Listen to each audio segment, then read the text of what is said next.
everyone. This is 90 Day Fiance, Before the 90 Days, Season 5, Episode 5, False Starts and False Promises. It is so early here. None of our neighbors have their lights on. It is pitch black outside. But we actually watched the show last night, but we don't record till the morning because I want to have all this energy to talk about stuff. Because it's so interesting. So we started with Alina and Caleb, and someone got upset that I was too mean on Caleb last week. So I'm going to be 3 times meaner this time. Is this the magician? This is the magician. This is the one who clearly thinks a lot of himself. Is not at all into Alina. That's fine. He doesn't have to be into it. Super awkward, though, the way he keeps talking. Like he's doing her some big favor by trying to get over it. And I'm not sure what his end game is. Is his end game that he tries to convince himself that he is into her and then they live together? Or just that he gets through the show and then dumps her? His end game is to get the daily payout for as long as he can on the show. That's true. I think they're paid... Would you hush? Sorry, I have a dry cough. I think they're paid, if they're anything like other reality stars, and I'm sure someone knows and will tell me in the comments. Sure, it's the daily rate. Well, that they're paid according to how many episodes they're in. Oh, so see? So you can't just, so like the dude that apparently is next week, who is, once again, they have to have someone every time who's being catfished by some stranger. Like, he's not going to get paid out as much as Alina. I don't know if Alina is. Caleb will be. I don't know how someone explained it to me once, I didn't pay any attention. Anyway, they kissed. And a lot of people are kind of trying to bring this down to like, oh, well, it's unreasonable that she wanted to have sex the first night. I agree with that. I'm totally with that. It's just... Except that's not what she said. What? Didn't she say she wanted to get it on? I think so, but the point is, what I'm seeing is not someone who's like, oh my gosh, I'm so happy to finally be here with you. Oh, I'm so tired.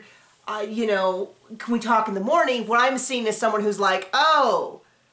yeah. Oh, I'm so tired. What I'm seeing is, and maybe I have more dating experience than a lot of people in this area, but I am quite familiar with someone who is not into another person. I love you. But anyway, to me, he's just not into her, and he's really clearly not into her, but he's doing everything to convince her that he is, and convince us that he is, but he's just clearly not. And when he explains why he's not... It's because he's into himself.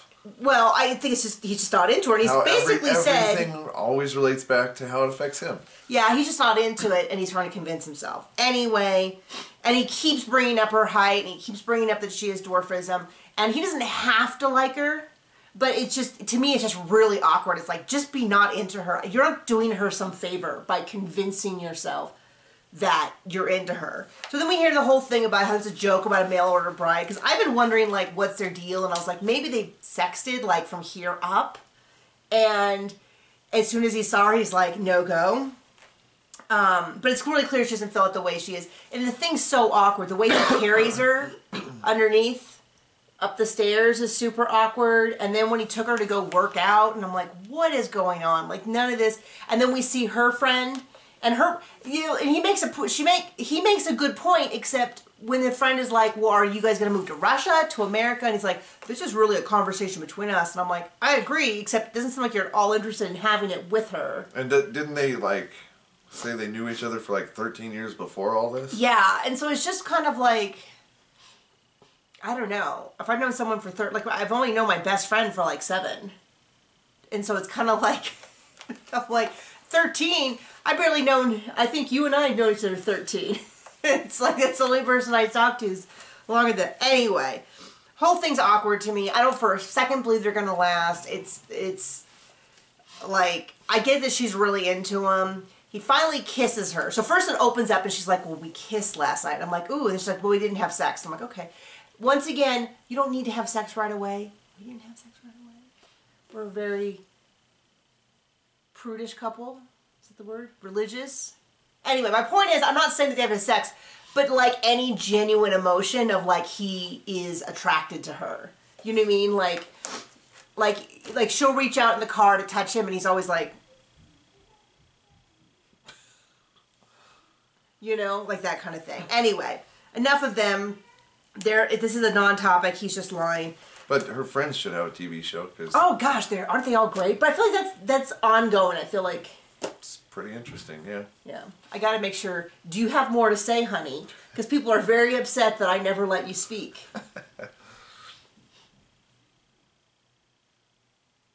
Okay. That by the way is my husband.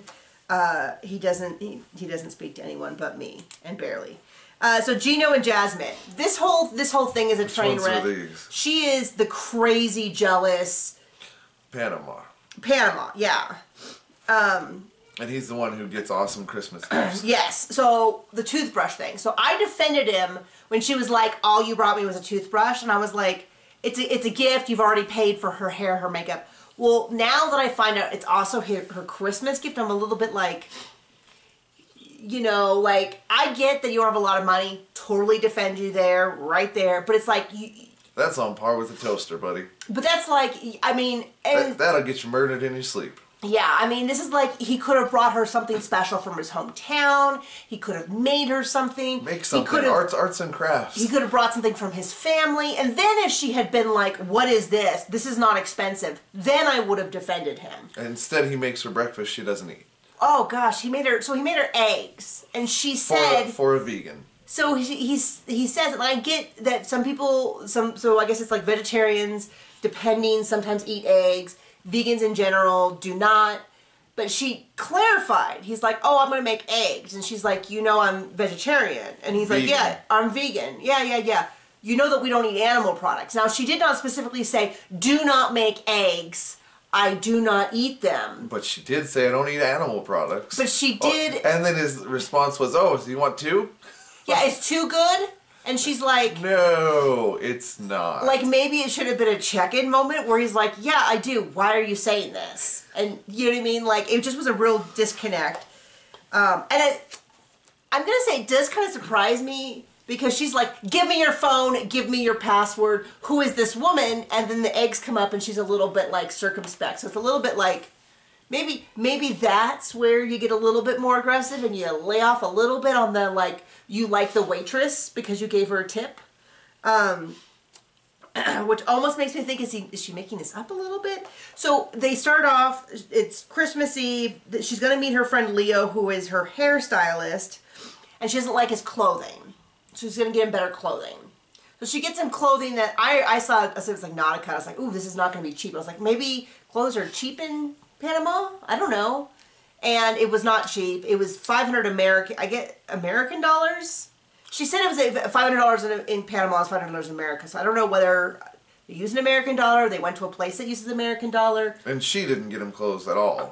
She picked him out and then expected him to pay. And he's like, I don't have $500. I feel you there, buddy. I don't have $500 for clothing either. If these videos pick up, I can get myself a nice new shirt.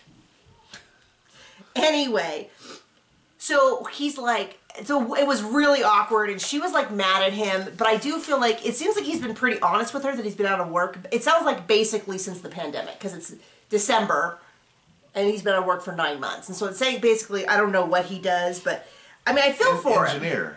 Is it engineer? Of some sort, right? Okay, that would definitely track. I want to say automotive. With his, well, they can't get chips, so no one's making any, well, they're making cars, and then they're just sitting there. Anyway. So, I feel for him here, and this is what I mean, like, this is a confusing couple, because it kind of goes back and forth, and I kind of go, okay, they're not... The worst. They're not both the worst, they both kind of made points and stuff. I mean, I think she's still, I think on the tally mark, she's still got a few more than him.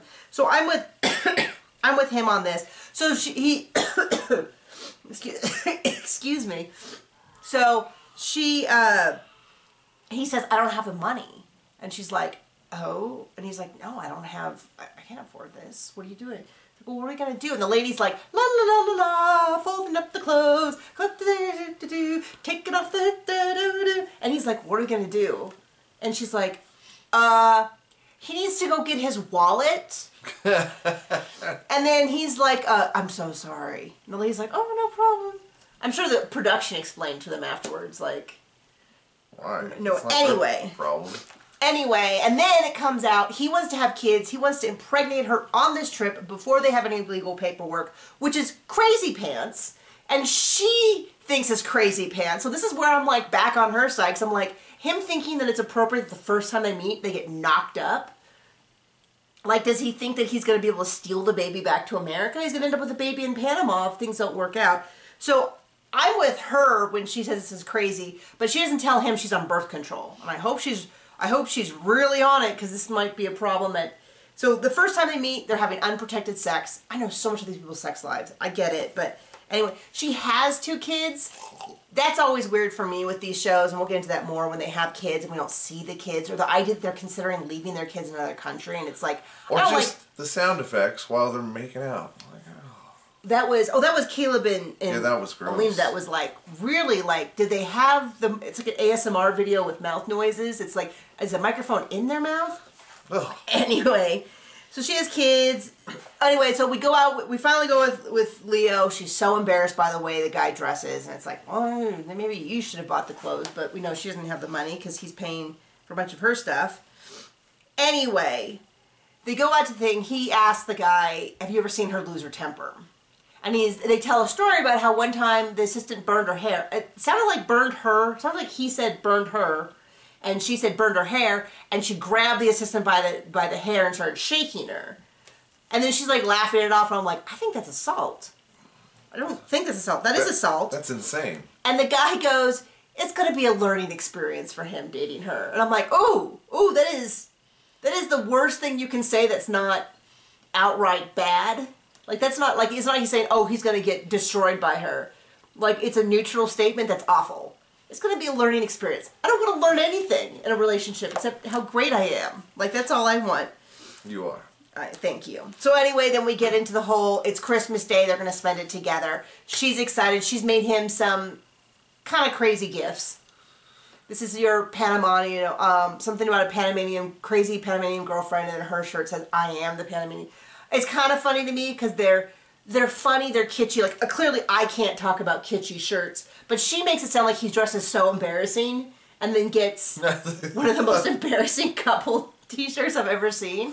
And a pillow, like, when I'm not with her, I can hug this pillow. But they're sweet, they're personalized, I don't know how expensive they are. But then she's like, where's my gift? And he's like, oh, it's the toothbrush.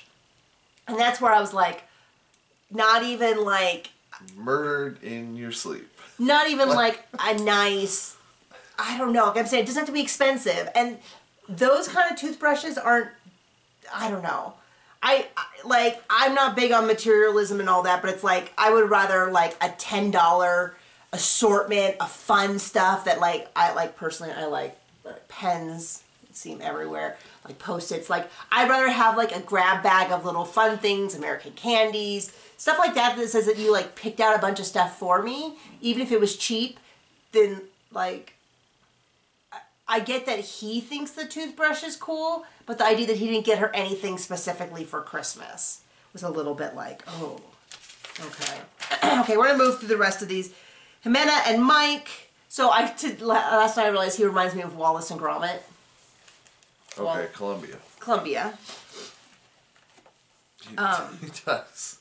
So they talk about like, well, how was sex last night? He's like, it's the best thing that's ever happened to me. She is far above anything I've ever experienced. It was glorious. I mean, I'm exaggerating a little bit, but not really. Not much. And they ask her, and she's like, it was okay. For him, it was probably great. Yeah. Oh my gosh. For him, it seemed like it was the best thing he's ever had. For me, meh. I thought, oh yeah, it's nothing compared to getting knocked up by a guy who was actively in jail at the time. I mean, you know.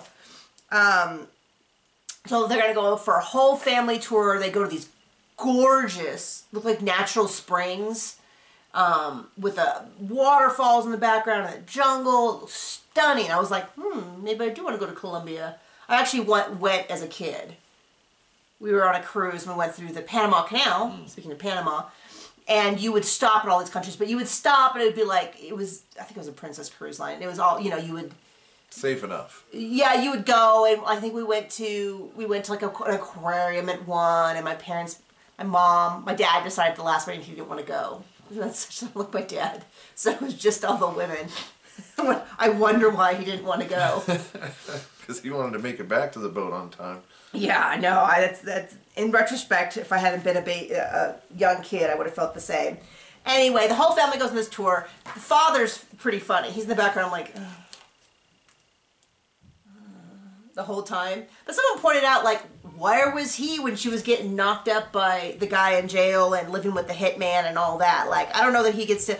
Like, Mike seems like a genuine guy. Don't think he's going to cheat on her. Took him, what, 45 years to find her or whatever? Well, since he's 34. Is he 30? How do you remember that?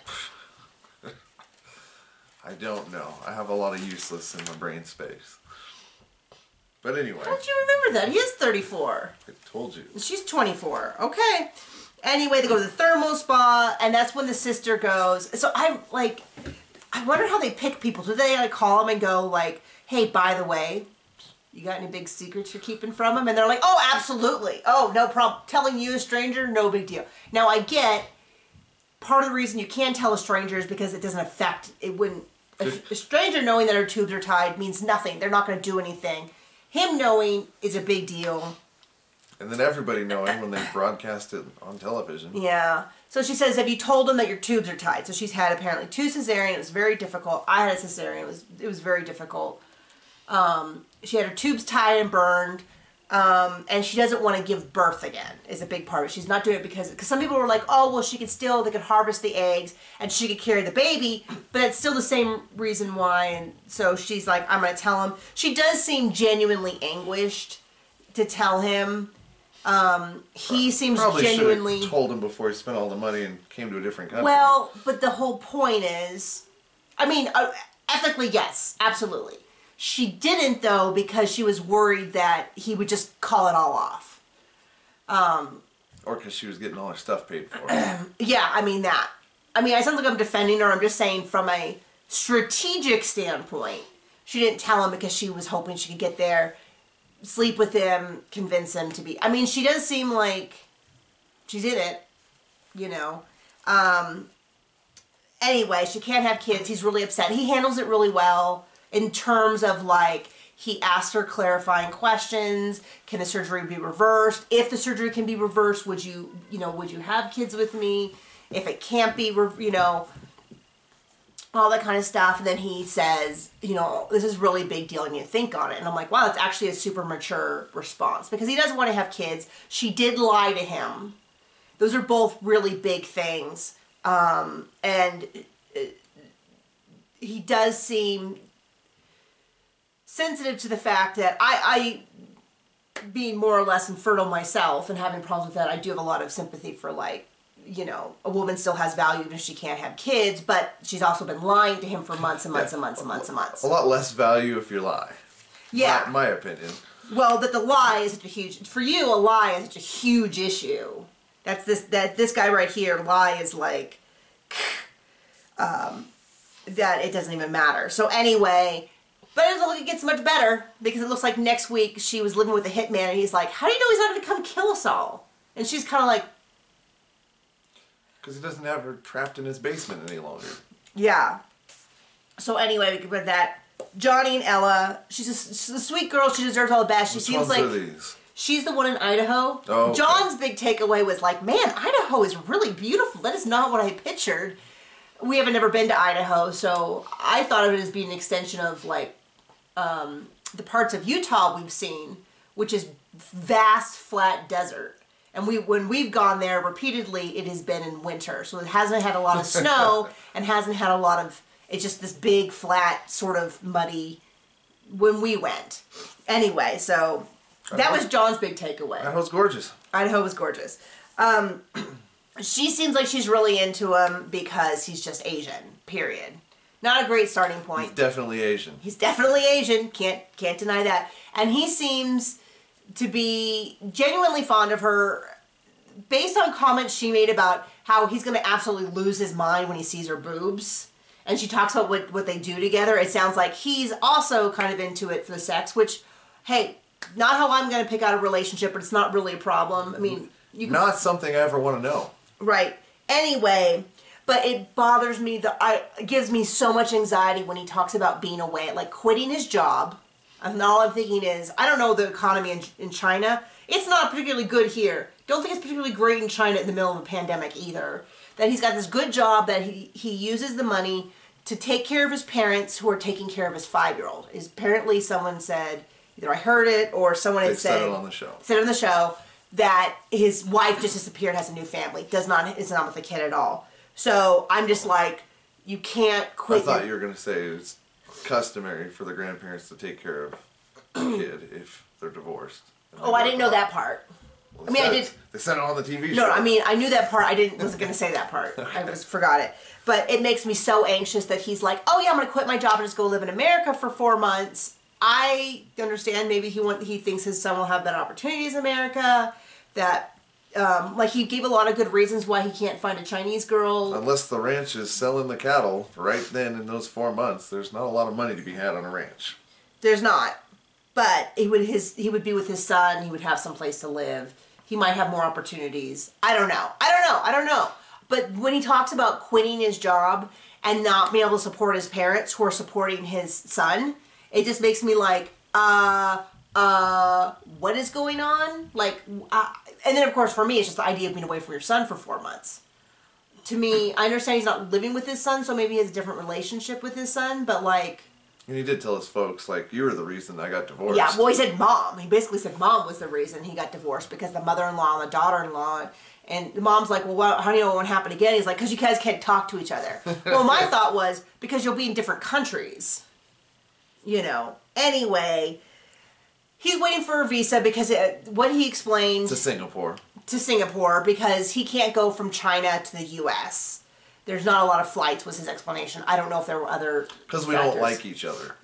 Well, I think you normally can. I think the pandemic threw a real wrench. So he's going to go to Singapore, quarantine for 2 weeks, and then fly to America. And we see her. She's going to go work out. She wants to lose 10 pounds before he comes, so she looks smaller. Or 20, but definitely 10. Or 20, but she has to lose 10, according to her. And I'm trying to figure out how tall she is. So I was like, I think she's tall. And John's like, I can't tell at all. I think she's probably 5'7". 5'8" at least. John can't is like, but like, so we're like, get her near a door frame where we can look, because I think she's tall. But anyway, she's working out. She gets a text that his visa was denied, and I think rightly so. She's worried that this is the first step in him not actually coming to America. I do think that's a genuine concern. I think she knows. I think when he said he would come visit for a few months, she was like, wow, even though you support your parents and the kid, wow, that's great. But I think deep down she knows that there's a risk there. And of course my first thought is, was it really denied?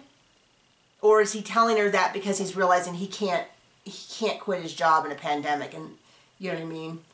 And and all that. I do feel for him. I wish them the best, but at the same time I do get like, maybe not leaving. I keep saying it in a pandemic, but in general. Anyway, it's Johnny and Ella, and then Hamza and Memphis, which is like, oh, this is so awkward. So she gets caught. The Hoe and the Hound. John. Anyway, that's John. John's been working on that joke, workshopping that all weekend. Anyway, they get caught in, and it's not even like caught, like the cameras are there already. I mean, it just was like, if he was so quick, then he could have gotten back on the couch hours and hours and hours and hours ago. But they get caught in her room, even though the mother had specifically said, in her house, please, I want him sleeping out there, I want you sleeping in there. You know, I agree, like, super disrespectful, just get a hotel, just wait 24 hours. But she's like, we have got to get this clock rolling. This is an example where I'm like, maybe, it's clear they're really into each other, so it seems like maybe you could wait just a little bit. However, he did it with the other 3 women. And then she wants to, on TV... Talk about how quickly he ejaculated. With a man who does not speak English. So she keeps saying... Her words. She keeps saying it in different phrases where I'm like, oh, if he doesn't speak English, ejaculate was probably not on his vocab list word. Again, not something I want to ever hear anybody else talk about. But she's like... It was too fast. He's like, yes, I am sexy. No, when we had sex, yes, good sexy time. It was, you finished soon. You ejaculated too quickly. I'm sorry if I get demonetized, but I figured if it could be on TLC, be on here. Anyway, I'm like, dude, he's going to eventually learn English if you get married. He's going to be like, excuse me, can we not... Everyone keeps calling me Johnny too soon, or Hamza too soon. Hums it too fast. I'll have to think of something good. But anyway, so then they go out, they're walking around, they're taking a selfie in front of a graveyard. I was like, is that a... How romantic. Is that a graveyard? Are those tombstones? Do they also marry in their grave? Oh, like Dwight? Sure. Like Dwight. Anyway, she's like, is your mom mad? He's like, oh yeah, she's very mad. Well, that's bad. It's really important that your mom respects me. If only there was some way you could have controlled that, because she was very welcoming with you. Like maybe not hoeing it up right away. I mean, gosh. And so then she sits down to have a drink. Long discussion about his sexual prowess.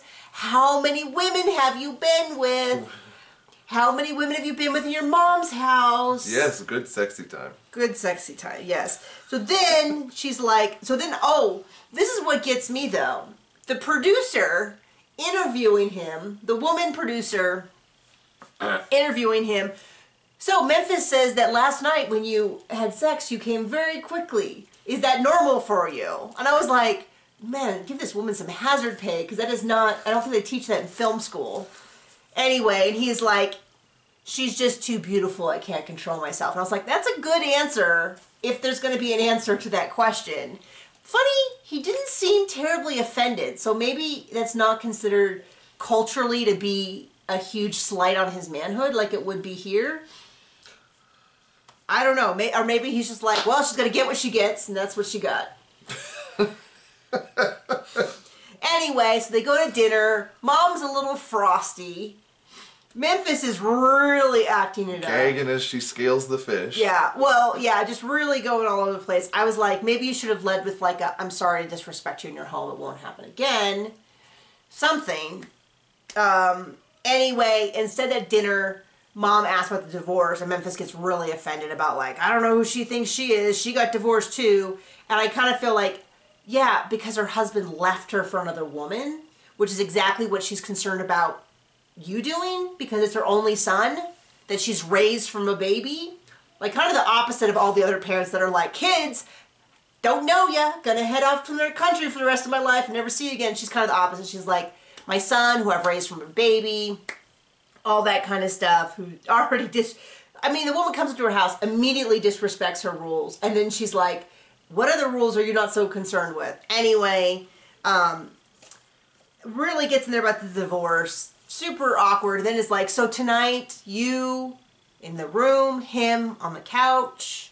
And he's like, Mom, why are you giving it such a hard time? And she's like, oh, she said, okay, it's fine. So we'll see how long that lasts. And that is the episode. Probably not long.